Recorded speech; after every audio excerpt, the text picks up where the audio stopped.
Thousands of protesters marched through Hungary's capital, Budapest, for a fourth-day Sunday as part of demonstrations to protest new employment laws promoted by the country's right-wing government. Protesters chanted anti-government slogans amid sub-zero temperatures outside Parliament as speakers denounced revised overtime rules that lawmakers approved Wednesday.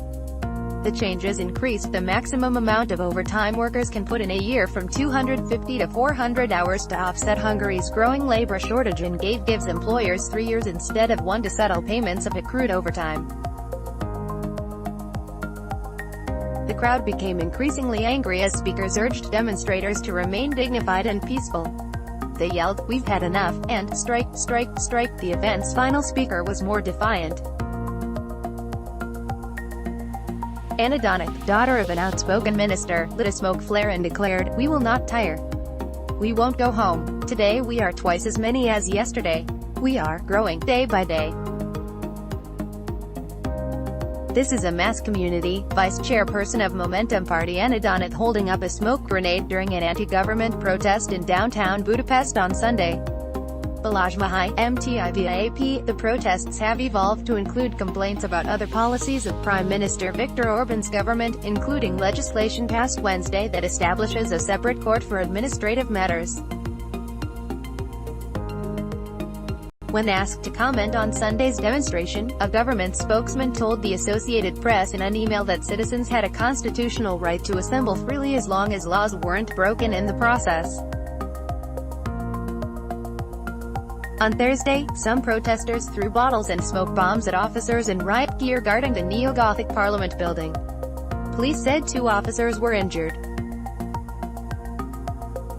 Strasbourg honors Christmas market terror victims. 5th person dead in attack. The demonstrations have attracted disparate participants from across Hungary's political spectrum, including members of Jobbik, which started out as a radical right movement and has worked to reframe itself as a people's party.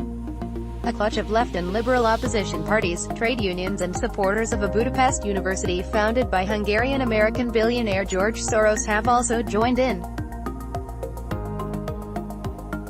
Participants of the anti-government demonstration under the title "Merry Christmas, Mr. Prime Minister" gathering in Heroes Square in Budapest on Sunday.